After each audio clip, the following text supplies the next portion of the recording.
من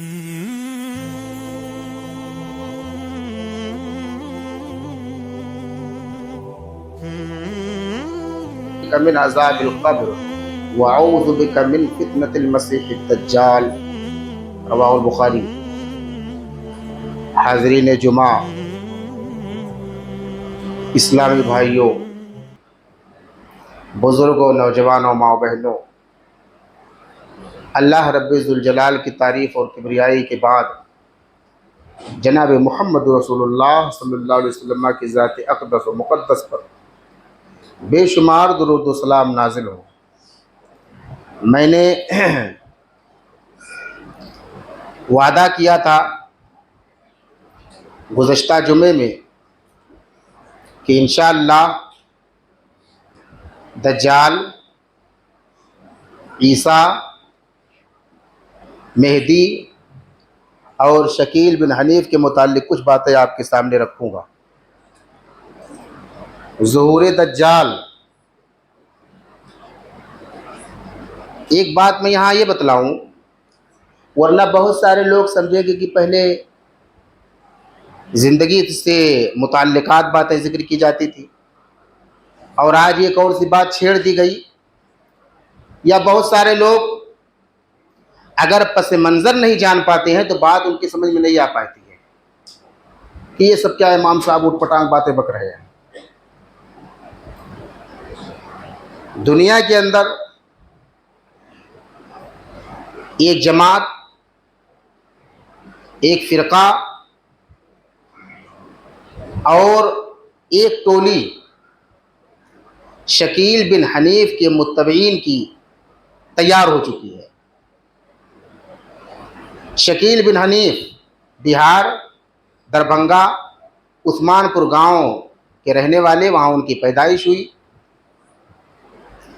اور وہ ہم جیسے ایک نارمل انسان ہیں، لیکن ان کا اپنا ماننا ہے کہ میں مہدی ہوں، ان کا اپنا ماننا ہے کہ میں عیسیٰ ہوں، اور ان کے فالوورز بھی دنیا میں بہت سارے لوگ ہو چکے ہیں۔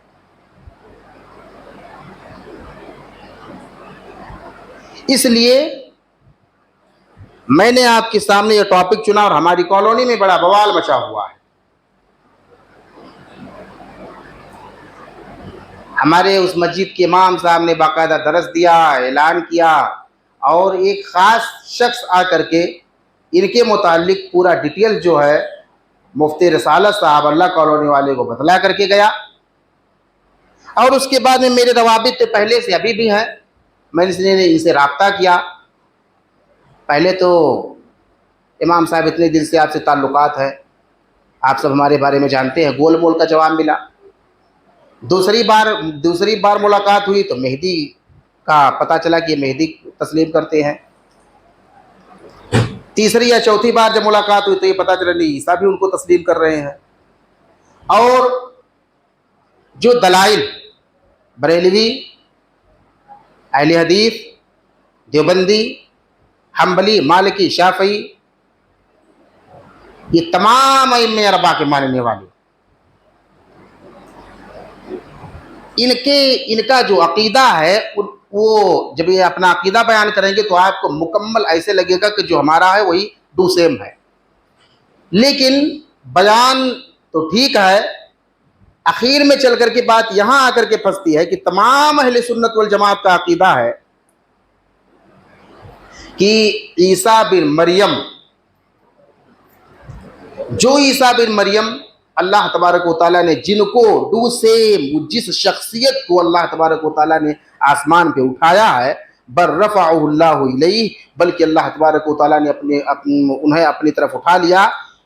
ہمارا اور اہل سنت والجماعت کا عقیدہ ہے پختہ مضبوط دلائل کی روشنی میں کہ وہی عیسیٰ بن مریم روئے زمین پر نازل ہوں گے، پیدا نہیں ہوں گے۔ مہدی دوسرے ہیں، عیسیٰ دوسرے ہیں۔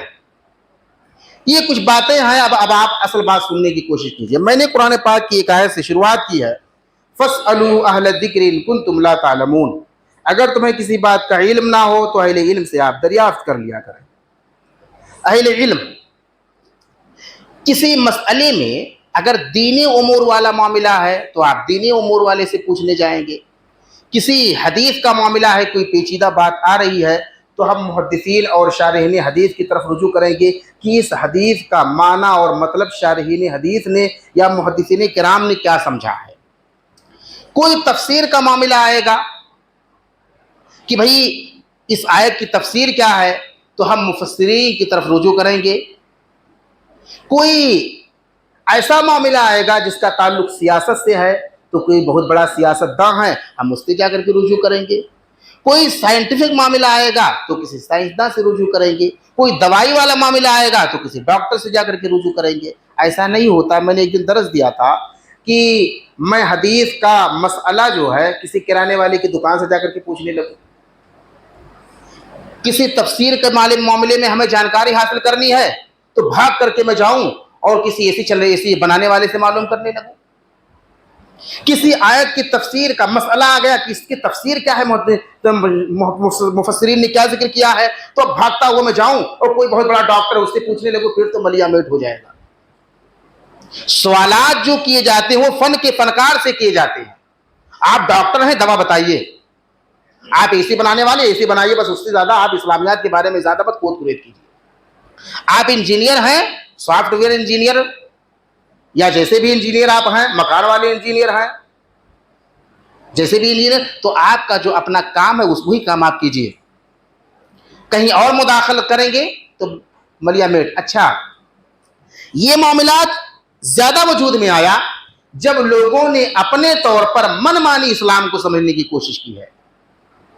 تو میرے بھائی, ہمیں اہل علم سے سوال کرنا ہے, دینیات کا سوال کرنا ہے ہمیں جو دینیات میں ماہر ہو. حدیث کا سوال محدثین سے, تفسیر کا سوال مفسرین سے, تفقہ کا سوال فقہا سے. یہ کچھ قانون اور ضابطہ ہے, آزاد ہم نہیں ہیں. اب آپ دیکھ لیجیے آگے. اصل میں زندگی میں پہلی بار اس ٹاپک پر خطبہ دے رہا ہوں اور پہلی بار اتنے ڈیٹیل میں گیا ہوا ہوں, اس لیے کہ ہم لوگوں کو پڑھایا تو جاتا ہے لیکن اتنے ڈیٹیل میں نہیں باتیں بتائی جاتی کہ جاؤ. جب سوالات پیدا ہوتے تب آدمی, ہاں ہمیں طریقہ بتلا دیا جاتا ہے, قانون اور ضابطہ بتا دیا جاتا ہے کہ ایسے ایسے آپ کو پڑھنا ہے, ایسے مطالعہ کرنا ہے, عقیدہ وغیرہ ساری چیزیں بتا دی جاتی ہے, لیکن ڈیٹیل میں جانکاری آپ کو اپنے طور پر لینا پڑے گا. تو جب سوالات آئے, اختلاف ہوا, کالونی میں بوال ہوا, میں نے لوگوں سے رابطہ کیا, پڑھنا اور مطالعہ کرنا شروع کیا. اپنے سے جو ہمارے جید علماء اکابرین ہیں ان سے ہم نے, ابھی میں پڑھ کر کے مطالعہ کر رہا تھا, ان سے بھی رابطہ کیا. اس لیے کہ ابھی ایک پیچیدہ مسئلہ اٹک گیا تھا کہ بھیا جن کو دجال قتل کرے گا, ایک بار تو قتل کر لیا جائے گا, دوبارہ قتل نہیں کر پائے گا, کیونکہ اس کی گردن جو ہے تانبے کی ہو جائے. میں تانبا والا میں نہیں جانتا تھا, صحیح مسلم میں ہے لیکن پڑھا ہوگا نہیں, دماغ میں رہا ہوگا. تو جو ہمیں صحیح مسلم پڑھائے تھے ان سے میں نے رابطہ کیا کہ صحیح مسلم میں کہاں ہے جناب, تو بولے کتاب الفتن میں ڈھونڈو, نہیں ملے گا تو دوبارہ کال کرنا. میں ڈھونڈا, مل گیا. تو اس لیے اپنے سے, اچھا ڈاکٹر کے جب ٹیبل پہ بیٹھا ہوتا ہے ڈاکٹر نا, تو دوائی والی کتاب اس کے فرنٹ پر ہوتی ہے, آپ نے دیکھا ہوگا. تو اپنے سے بڑوں سے رابطہ بنا کر کے رکھنا چاہیے جس بھی فن کا آدمی ماہر ہے. اب آپ کے سامنے میں ڈیٹیل پیش کر رہا ہوں اختصار کے ساتھ, بڑے اختصار کے ساتھ, ورنہ دجال ہی پر خطبہ پورا ہو جائے گا. تو میں نے کیا ذکر کیا, فاسألوا اہل الذکر ان کنتم لا تعلمون, نہیں جانتے تو اہل علم سے سوال پوچھ لو. اور اہل علم کی کیٹیگری ہے, میں نے یہ بھی بتا دیا آپ کے سامنے کہ ہر سوال ہر کسی سے نہیں پوچھا جاتا ہے, یہ بھی آپ ذہن میں یاد کر لیں. اس کے بعد میں نے عائشہ صدیقہ رضی اللہ تعالیٰ عنہ سے مروی ایک روایت ذکر کی ہے, اور دنیا کا ہر مسلمان جو جتنے لوگ کلمہ پڑھنے والے ہیں, سلام پھیرنے سے پہلے یہ دعا پڑھتے ہیں. صحابہ سے لے کر کے آج تک اور قیامت تک جتنے مسلمان زندہ رہیں گے یہ دعا پڑھتے رہیں گے. اللہم انی اعوذ بک من عذاب القبر, پروردگار میں تجھ سے عذاب قبر سے تیری پناہ چاہتا ہوں.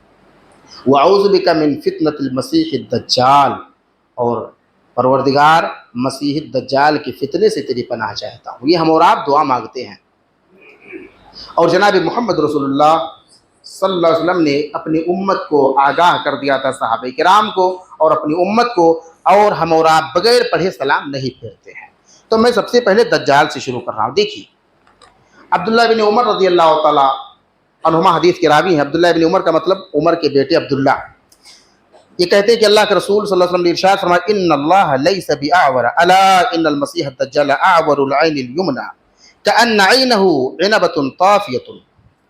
کہتے ہیں کہ رسول اکرم صلی اللہ علیہ وسلم نے ارشاد فرمایا اللہ تبارک و تعالیٰ نابینا نہیں ہے، اندھا نہیں ہے. خبردار مسیح دجال یہ داہنی آنکھ کا اندھا ہوگا، گویا کہ ابھرے ہوئے انگور کی طرح سے اس کی آنکھ ہوگی. ایک بات، یہ بخاری 3439 نمبر روایت ہے. اس روایت سے معلوم یہ ہوا کہ مسیح دجال کانا ہوگا، اور اس روایت کے اندر داہنی آنکھ کا تذکرہ ہے. حذیفہ رضی اللہ تعالیٰ عنہ کہتے ہیں الدجال اعور عین الیسری جفال الشعر معه جنت و نار فنارہ جنت و جنتہ نار. یہ ابن ماجہ کی روایت ہے، اس کے اندر بائیں آنکھ کا تذکرہ ہے.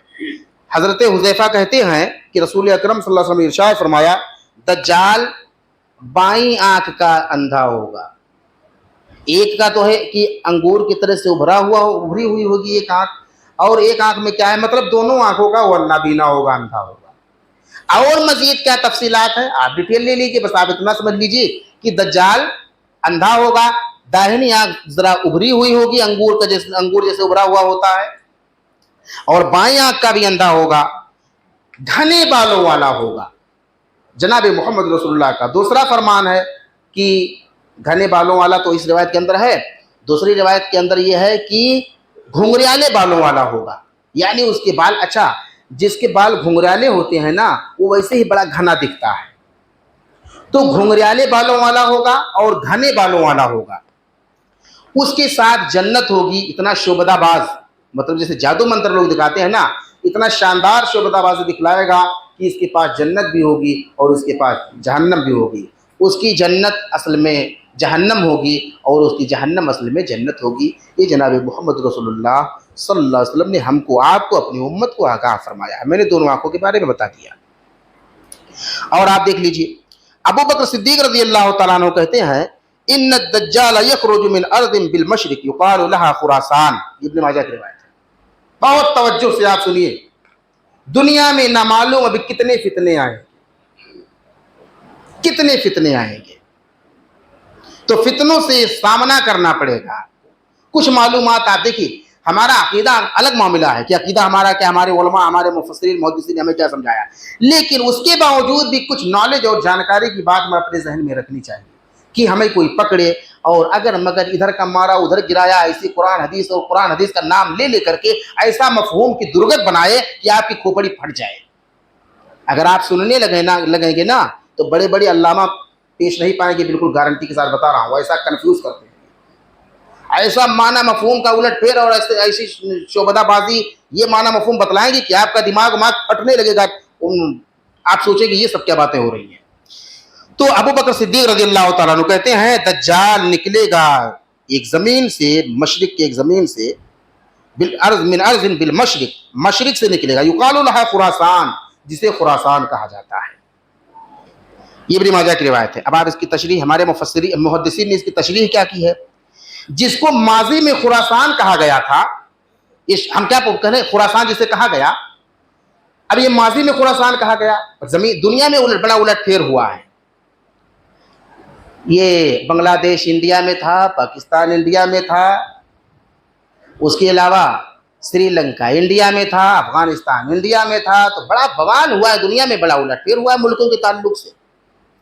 تو یہ بھی ہم کنفیوز ہو جائیں گے کہ پرانے زمانے میں جس کو خراسان کہا جاتا تھا آج کے زمانے میں کیا کہا جا رہا ہے، کہاں سے لے کر کے کیا مانا جاتا ہے. تو اگر اسی میں آپ کو الجھا دے آدمی تو آپ ہاں جناب آپ صحیح کہہ رہے ہو. تو محدثین یا شارحین حدیث کہتے ہیں جس کو ماضی میں خراسان بولا گیا ہے، فی الحال اکثر حصہ موجودہ افغانستان کا ہے، کچھ ایران اور روس کی آزاد ہونے والی ریاستوں کا ہے جو افغانستان کے شمال میں واقع ہے. یہ ہوئی بات، بہار نہیں ہے. اس کو بھی آپ اپنے ذہن میں رکھیں کہ دجال بہار سے نکل پڑے گا. کہاں ہے، آپ کے سامنے بات آ گئی شارحین حدیث کی روشنی میں. قال رسول اللہ صلی اللہ علیہ وسلم ان ربکم لیس باعور مکتوب بین عینیہ کافر. یہ بھی روایت ہے. یہ روایت کہاں ہے؟ صحیح بخاری 7408. رسول اکرم صلی اللہ علیہ وسلم کا ارشاد گرامی ہے یقیناً آپ کا پروردگار آپ کا رب اندھا نہیں ہے، دجال کی دونوں آنکھوں کے درمیان بین عینیہ دونوں آنکھوں کے درمیان کافر لکھا ہوگا۔ بعض روایتوں میں کاف فا را لکھا ہے اور بعض روایتوں کے اندر جیسے ہم اردو میں کافر لکھتے ہیں ایسے ہی کافر لکھا ہوگا۔ دجال کوئی ملک نہیں ہوگا، دجال الگ ایک اس کا وطن ہوگا، اپنا گھر مکان ہوگی، یہ الگ معاملہ ہے، لیکن کوئی ملک نہیں ہے کہ امریکہ میں کا اور فرانس میں فر ملا کر کے کافر اس کی پیشانی پر کافر لکھا ہوا نظر آ گیا، یہ بالکل باطل ہے۔ اوریجنل دجال ہوگا جو انسانی شکل و شباہت میں ہوگا، اس دجال کی دونوں آنکھوں کے درمیان لکھا ہوگا بین عینیہ، عین اسلام کی تمام باتوں کو اوریجنالٹی پر ایمان لایا جاتا ہے۔ ادھر سے کراس مارو جنت ماں کے قدموں کے نیچے تو کھود کر کے امام صاحب کہاں ملے گا؟ بھیا کیوں گھما رہا ہے یار، ہر جگہ نہیں گھمایا جاتا ہے۔ اس حدیث کا مفہوم صحابہ کرام نے کیا سمجھا تھا اور اس حدیث کا معنی مفہوم محدثین نے ہمیں کیا سمجھایا ہے، اور روئے زمین پر عرب سے لے کر کے عجم تک محدثین ہیں، فقہاء ہیں، مفسرین ہیں، ایک جاتے ہیں دوسرے اللہ تبارک و تعالیٰ وجود میں لاتا ہے، زندہ ہیں، انہوں نے اس کا کیا مطلب سمجھا ہے؟ بس آپ اکیلے سمجھ گئے کہ نہیں امریکہ اور فرانس کی پیشانی پر کافر آ گیا بس ہو گیا؟ نہیں، اوریجنل جو ہوگا جو دجال ہوگا اس کی دونوں آنکھوں کے درمیان کافر لکھا ہوگا۔ یہ تمام امت کا اجماع ہے، شاذ نادر جو کچھ لوگ وجود میں آ چکے ہیں ان کو چھوڑ کر تمام متفقہ فیصلہ اہل سنت والجماعت کا۔ تو کافر کی بات آ گئی کہ کافر لکھا ہوگا۔ اور آپ دیکھ لیجئے میرے بھائی، رسول اللہ صلی اللہ علیہ وسلم نے ارشاد فرمایا کہ کوئی ایسا شہر نہیں ہوگا جس کو دجال پامال نہ کرے، کوئی شہر نہیں ہوگا جس کو دجال پامال نہ کرے سوائے مکہ مدینہ کے۔ ہر طرف سے سب بستہ فرشتے اس کی نگرانی کریں گے، مکہ اور مدینہ کے فرشتے نگرانی کریں گے، مکے اور مدینے کے اندر دجال جا نہیں پائے گا۔ یہ کہاں ہے بھیا؟ یہ روایت کہاں ہے؟ یہ روایت ہے میرے بھائی صحیح مسلم میں اور بخاری میں بھی میں نے مطالعہ کیا تھا۔ تو آپ اس کو ذہن میں رکھیں کہ مکے اور مدینے کے اندر دجال نہیں جا پائے گا، یہ بھی آپ اپنے ذہن میں رکھیں۔ حضرت ابو ہریرہ رضی اللہ تعالیٰ عنہ کہتے ہیں قال لا ازال احب بنی تمیم بعد ثلاث سمعته من رسول اللہ صلی اللہ علیہ وسلم یقولها منهم هم اشد امتی علی الدجال، بخاری 4366۔ حضرت ابو ہریرہ رضی اللہ تعالیٰ عنہ کہتے ہیں میں لگاتار بنو تمیم سے محبت کرنے لگا ہوں۔ کس سے؟ بنو تمیم ایک خاندان ہے عرب میں، اور ہو سکتا ہے دنیا میں اور بھی جگہ پھیلے ہو۔ کہتے ہیں بنو تمیم کے لوگوں سے میری محبت برابر بڑھ گئی ہے جب سے میں نے جناب محمد رسول اللہ صلی اللہ علیہ وسلم سے 3 باتیں سنی ہوں ان کے تعلق سے۔ ان میں سے ایک بات کیا ہے کہ یہ لوگ جو ہم اشد امتی علی الدجال، یہ لوگ دجال میری امت کے تمام لوگوں میں دجال پر یہ لوگ زیادہ سخت ہوں گے۔ کیا پتا چلا کہ بنو تمیم کے لوگ دجال کے متعلق معرفت کریں گے اور بنو تمیم کے لوگ دجال کے بارے میں زیادہ سخت ہوں گے۔ اب لے بھیا، اب تو بڑے پتے کی بات ہے، بہار والے دجال کو پہچان گئے، بنو تمیم والے نہیں پہچان پائے، یہ تو بڑے کمال کی بات آ گئی۔ خدا کی قسم منبر سے بتا رہا ہوں، یہ میرے مالک، میرا مقصد کسی کی تذلیل، کسی کی تحقیر نہیں ہے۔ اعلان حق، احقاق حق، اعلان باطل، ابطال باطل ہے، بس اس کے علاوہ کچھ نہیں۔ بنو تمیم کے لوگ دجال کو نہیں پہچان پائے۔ ان کا ایک کنفیوژن والا معاملہ یہ بھی ہے، جو دجال کو پہچان لے جائے گا وہ مہدی ہوگا، بڑی اچھی بات ہے۔ تو بنو تمیم والے لوگ دجال کو نہیں پہچان پائے، اور بہار میں ایک شخص پیدا ہوئے جن کا نام شکیل بن حنیف ہے، وہ پہچان لے گئے دجال کو، اور وہ بھی امریکہ اور فرانس والا میٹر پر پہچانے، اوریجنل دجال کون ہے اس کو نہیں پہچان پائے ابھی۔ اور بنو تمیم والے جو وجود پذیر ہیں، جو بنو تمیم ہی کا شخص، میرے خیال سے کسی نے میری رہنمائی کی تھی کہ بنو تمیم قاری سدیس ہے نا جو امامت کرواتے ہیں، وہ بنو تمیم ہی سے ہیں۔ تو بنو تمیم والے جو عرب میں عالم ہیں، فقہاء ہیں، محدثین ہیں، وہ دجال کو نہیں پہچان پائے، بہار والے پہچان لے گئے۔ واہ بہار والے، آپ کے مائنڈ کا کیا کہنا بھائی، واہ واہ واہ۔ ارے آپ جس کام میں مہارت رکھتے ہو کم از کم وہی اگر محدود رہو تو بڑی اچھی بات ہے۔ ٹھیک ہے بڑے پڑھے لکھے بڑے محنتی ہوتے ہیں وہاں کے لوگ, ہر میدان میں محنتی ہے, لیکن دجال کو بہار والے پہچان لے جائیں اور بنو تمیم کے لوگ جو بخاری کے اندر موجود ہے اور ابو ہریرہ رضی اللہ تعالیٰ عنہ اس حدیث کو سننے کے بعد یہ برابر محبت کرنے لگے, وہ نہیں پہچان پائے اور ہم پہچان لے گئے. یہ تو بھائی صاحب اتنی بڑی بے انصافی اور اتنی بڑے حق کو بالکل ایسے صاف کرنا ہے کہ بالکل دکھا رہا ہے سورج نکل رہا ہے, جاؤ باہر کہہ دو آنکھ بند کرو ابھی رات ہے, یہ ایسے ہی ہے. یہ کچھ باتیں میں نے دجال کے تعلق سے پیش کیا, اور آپ دیکھ لیجئے بھائی بخاری کے اندر موجود ہے, میں نے فجر میں ایک دن پیش کیا تھا, دجال مدینہ کی ایک کھاری سور جگہ تک پہنچے گا, اس پر مدینہ میں داخلہ حرام ہوگا, ابھی پہلے بھی حدیث آ چکی ہے. اس دن ایک شخص اس کی طرف نکل کر بڑھے گا, ایک شخص بڑا نیک ہوگا, روایت میں بزرگ ترین شخص ہوگا, پرہیزگار ہوگا, یہ بزرگ ترین شخص ہوگا. تو جب یہ شخص نکلے گا یہ کہے گا اللہ کی قسم میں تجھے پہچان گیا تو دجال ہے. اپنے حواریوں سے دجال کہے گا اگر میں اس کو مار کر کے زندہ کر دوں تو مجھے اللہ یا خدا ماننے میں کوئی شک رہ جائے گا, میں مالک ہوں مختار کل, میں جو کچھ بھی ہوں مجھے ماننے میں کوئی شک رہ جائے گا. اس کے حواری کہے کہ اگر قتل کر کے زندہ کر دو پھر کیا پوچھنا ہے بھائی, پھر تو ہم مان جائیں گے. اچھا روئیز جو جتنے جلدی لوگ دجال کو پہچان گئے نا, امریکہ اور فرانس میں ابھی ایک بھی بندہ ایسا پیدا ہی نہیں ہوا ہے جو مار کر کے زندہ کر دے. تو کہاں آ گیا دجال بھیا, کہاں ہے؟ کوئی ہوا ابھی تک, کوئی پیدا ہوا ہے دنیا کے اندر جو کسی انسان کو مار کر کے زندہ کر دے؟ اور یہ کیا ہوگا, دجال کا ایک کام یہ بھی ہوگا کہ مار کر کے زندہ بھی کر دے گا, یہ مار کر کے زندہ کر دے گا. جنت جہنم اس کے ہاتھ میں ہوگی, کیسے کیا پوزیشن ہوگی, کیسے ہوگا, خط سے جنت بنا دے گا یا کیا ہوگا, اللہ جانے رب جانے. ہمیں اس کے پیچھے پڑنے کی ضرورت نہیں ہے, جتنا حدیث نے اتنے پر ایمان لانا واجب ہے. اگر مگر کرو گے جاؤ گے اسلام سے. اس کے ہاتھ میں جنت ہوگی جہنم ہوگی, کیسے کیا ہوگا زیادہ ڈیٹیل میں ہمیں جانے کی ضرورت نہیں ہے. تو دجال ابھی روئے زمین پر ایک بھی بندہ ایسا نہیں پیدا ہوا ہے کہ جو آدمی مار کر کے زندہ کر دے. تو بھیا نہ امریکہ میں, نہ فرانس میں, نہ چین میں, نہ جاپان میں, نہ انڈیا میں, نہ افغانستان میں, نہ پاکستان میں کوئی ایسا پیدا ہی نہیں ہو. تو دجال کا اس کو کیسے پہچان گئے؟ کوئی نہیں ایسا ہوا ہے. اچھا یہ کہے گا دجال ہے تو, یہ شخص کہے گا تو دجال ہے, گردن مارے گا دوبارہ زندہ کر دے گا. صحیح مسلم میں بڑی ڈیٹیل کے ساتھ بڑی لمبی روایت ہے, جو لوگ زیادہ ڈیٹیل جاننا چاہتے وہاں چلے جائیں, صحیح مسلم میں پڑھیں. دوبارہ زندہ جب کرے گا, اللہ کی قسم میں تو پکا میرے ایمان میں اور مجھے اور یقین ہو گیا کہ تو کنفرم دجال ہے. تب کہے گا قتل کرتا ہوں, تو دوبارہ قتل نہیں کر پائے گا. صحیح بخاری میں اتنا ہی ہے. لیکن صحیح مسلم میں جو جہاں لمبی روایت ہے وہاں یہ ہے, اب یہ شخص ہوگا یا کوئی دوسرا شخص ہوگا کہ نہیں قتل کر پائے گا دجال. کیوں نہیں قتل کر پائے گا؟ کیونکہ اس کی گردن جو ہے یہ حصولی تک تانبے کا ہو جائے گا.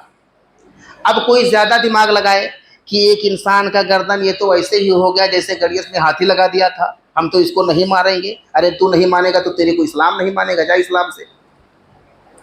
تانبے کا گردن ہو جائے گا تو ہو جائے گا, کیوں ہو جائے گا, کیسے ہو جائے گا, اس کے پیچھے ہمیں کہا ہے کہ بھئی اس کے پیچھے پڑ جانا اور سائنس سے تحقیق کرنا. جب تک تحقیق سامنے نہیں آ جائے گی ماننا مت, یہ تو کہیں ہے نہیں. ہو جائے گا تانبے کا, دجال قتل نہیں کر پائے گا. اچھا جب تانبے کا ہو جائے گا تو زندہ کیسے رہے گا؟ میرے بھیا اللہ جانے کیسے ہو جائے گا. پورا اندر سے ہڈی وڈی تک ہو جائے گا, یا صرف گوشت ہوگا, یا صرف تانبے کا کور اللہ تبارک و تعالیٰ لگا دے گا, یہ تو رب جانے. کہ اوپر سے لگ جائے گا بھائی ہم اور آپ لوہا اگر پہن لیں تو کہیں آپ کا جسم تو لوہے کا ہو گیا, تو کہیں ضروری کہ پوری باڈی اندر سے پھیپھڑا وپڑا سب لوہے کا ہو جائے. گردن کے اندر جو خون جا رہا ہے, جو ہڈی ہے, وہ سب تانبے کا ہو جائے, کوئی ضروری ہے؟ بہرحال اتنا ہم ایمان رکھیں کہ اس کی تانبے کی ہو جائے گی, دجال دوبارہ قتل نہیں کر پائے گا. اور صحیح مسلم میں ہے کہ وہ شخص کہے گا کہ دجال اب تو میرے بعد کسی کو قتل نہیں کر پائے گا. جو تجھے یہ میں لاسٹ آدمی ہوں کہ تو مجھے قتل کر رہا ہے, اس کے بعد اب تو کسی اور شخص کو اپنے ہاتھوں قتل کرنے کی صلاحیت تیری چھین لی جائے گی, تو قتل نہیں کر پائے گا. اور آپ دیکھ لیجئے میرے بھائی, میں نے پیش کر دیا. صحیح مسلم میں اگر کوئی دیکھنا چاہتا ہے تو 7377 نمبر روایت بڑی لمبی ہے. اگر میں اس کو اختصار سے بھی نوٹ کرتا, یہ جو ساری باتیں ہیں نا وہ دماغ میں رہ نہیں پائیں گی. کوئی بات ادھر ادھر جو ادھر ادھر کے خطبے ہوتے ہو تو مارتا ادھر ادھر آدمی ٹائم پاس کر کے چلا گیا, ٹھیک ہے. لیکن جو چیزیں نالج والی ہوتی جس کو حدیث نمبرنگ کے ساتھ آپ کے سامنے پیش کرنا ہے تو اتنی جلدی اتنی باتیں ذہن میں نہیں آ پائیں گی, اس لیے میں نے نوٹ کر لیا ہے. تاکہ بعد میں بھی کام آ سکے, کوئی پوچھے کہاں سے بتائے تو بتا سکے. تو صحیح مسلم میں آپ جا کر کے دیکھ سکتے ہیں. مہدی کے تعلق سے اب میں باتیں پیش کر رہا ہوں. یہ رہی کچھ باتیں دجال کے تعلق سے, جس سے یہ بات معلوم ہو گئی کہ دجال دنیا میں ابھی نہیں آیا ہے. دجال دنیا میں ابھی نہیں آیا ہے. اور دجال کی کچھ خصوصیات ہیں. ان خصوصیات کا حامل دنیا میں ابھی ایک شخص پیدا ہی نہیں ہوا ہے. اگر پیدا ہوا ہوتا تو بنو تمیم کے جو علماء فقہا عرب میں موجود ہیں ان سے ہمیں رپورٹ مل جاتی, یا دنیا میں کسی اور کونے پر ہوتے ان سے ہمیں پتہ چل جاتا. کیا ایسا ممکن ہے کہ روئے زمین پر محدثین علماء فقہا تمام کے تمام موجود ہوں, جو قرآن و حدیث ان کا مشغلہ ہو, دن رات ان کا اوڑھنا بچھونا ہو, دائیں بائیں سرحانے کتابیں ہی کتابیں ہوں, لائبریری میں سونے والے ہوں, تمام کے تمام لوگ دجال کو نہیں پہچان پائے, اور بہار کے یا اورنگ آباد کے کچھ لوگ سمجھ گئے, پہچان گئے. یہ تو بہت عجیب بات ہے میرے بھائی. یہ لوگ یہ بھی بتاتے ہیں, او امام صاحب, جو آپ کے علماء ہیں نا, وہ جیسے یہودی پیارے رسول کو یعرفون کما یعرفون ابناءہم, جیسے اپنے بیٹوں کو پہچانتے ہیں, ایسے یہ یہودی جانتے تھے نبی اکرم کو, لیکن نہیں مانتے تھے. بھیا ہمارے عالموں کو یہودی بتا دیا جا.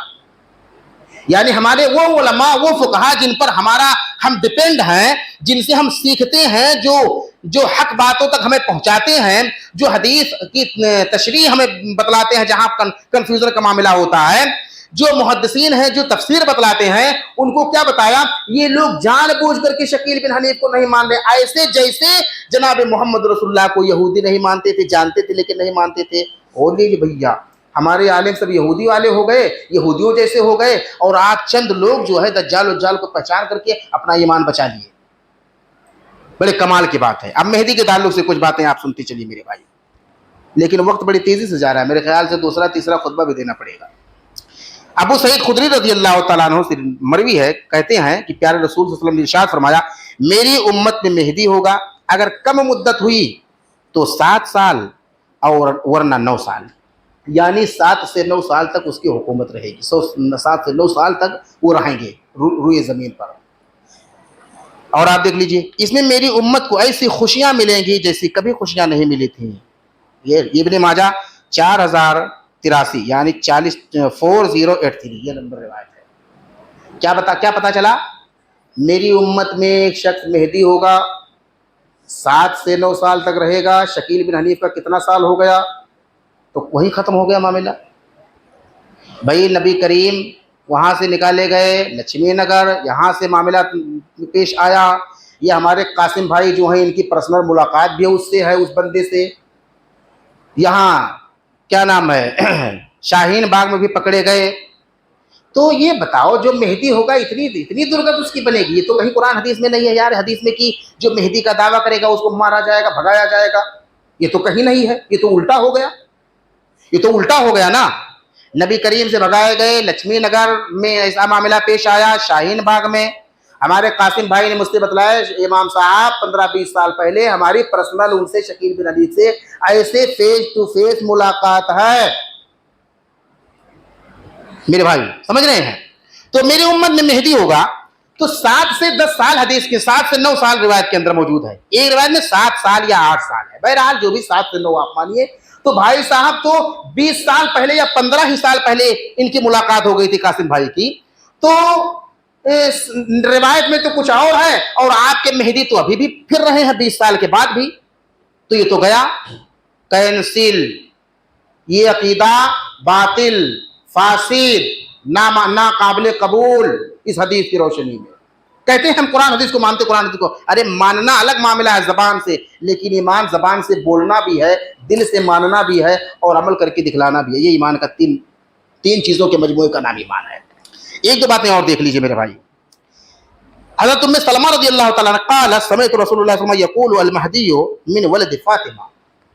حضرت ام سلمہ رضی اللہ تعالیٰ عنہ کہتی ہیں کہ میں نے رسول اکرم صلی اللہ علیہ وسلم سے فرماتے ہوئے سنا ہے کہ مہدی جو ہوگا وہ فاطمہ کی اولاد میں سے ہوگا, فاطمہ کی نسل سے ہوگا, اہل بیت میں سے ہوگا. تو معلوم یہ ہوا کہ اہل بیت میں سے ہوگا, ولد فاطمہ میں سے مہدی ہوں گے. اور ان کا ذرا شک کیجئے، اللہ جانے میں نے تو پتہ نہیں کیا ہے، تو پتہ یہ چلے گا کہ 2-4 پشت پہلے پتہ نہیں مسلمان تھے کہ نہیں تھے ان کے دادا پردادا۔ بھائی انڈیا میں تو زیادہ کنورٹر ہے نا، زیادہ تو بدلے جو ہمارے سامنے RSS والے پیش کرتے ہیں وہ تو بالکل بات ان کی صحیح ہے۔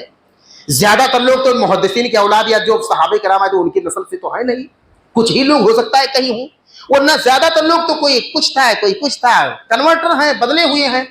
تو ان کا سلسلہ نسب بھی دیکھنا چاہیے کہ کیا ولد فاطمہ تک اصلیت میں مل رہا ہے۔ ہمیں تو 10-5 پشت اگر کوئی پوچھ لے آپ سے، کتنے پشت لگ جائیں گے فاطمہ تک؟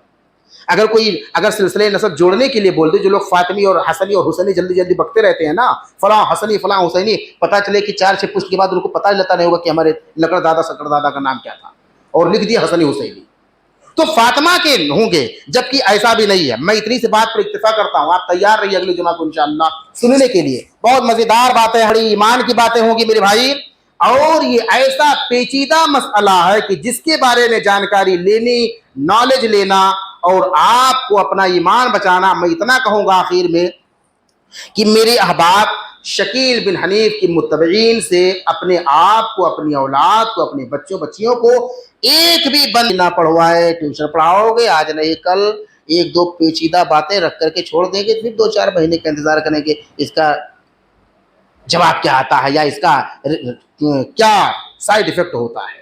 اس لیے بالکل ان سے اجتناب کیجیے، ان سے بچیے اگر آپ کو اپنا ایمان بچانا ہے تو۔ میں نے پہلے کہہ دیا تھا، ہمارے دوست احباب تھے، ان میں سے ہیں بہت سارے ابھی، تو ان سے میں نے کہا تھا بھیا میں تو ممبر سے بتاؤں گا کہ آپ لوگوں سے لوگ اپنی آل اولاد کو بچائیں، تو کہا امام صاحب اگر آپ کو غلط لگ رہا ہے تو بتانا۔ بڑے پیار سے بیچارے بتا بھی دی کہ امام صاحب اگر آپ کو غلط لگ رہا ہے تو بتانا، تو اس لیے میں بتا رہا ہوں، ان سے میری بات بھی ہوئی ہے۔ آپ اپنی اولاد کو، اپنے آپ کو، اپنے بال بچوں کو ٹیوشن بھی نہ پڑھائیں، ورنہ ٹیوشن پڑھانے کے ٹائم آپ وہاں ہوتے نہیں ہیں کہ لگے رہیں کیا بتا رہے ہیں کیا بتا رہے ہیں، اس لیے آپ ان سے بچیے۔ اللہ سے دعا ہے اللہ تبارک و تعالی ہم تمام لوگوں کو فتنے و فساد سے بچائے۔ اللہ تبارک و تعالی سے دعا ہے کہ میرے مالک ہمارے ایمان کو محفوظ کر، اور اللہ تبارک و تعالی حق بات کو تسلیم کرنے کی توفیق عطا فرما۔ اللہ تبارک و تعالی ہم تمام لوگ، جتنے بھی لوگ سننے اور سمجھنے والے ہیں، میرے مالک ہم تمام لوگوں کو حق بات کو حق انداز میں سمجھنے کی توفیق عطا فرما۔ اقول قولی ھذا استغفر اللہ لی ولکم، والسلام علیکم ورحمۃ اللہ۔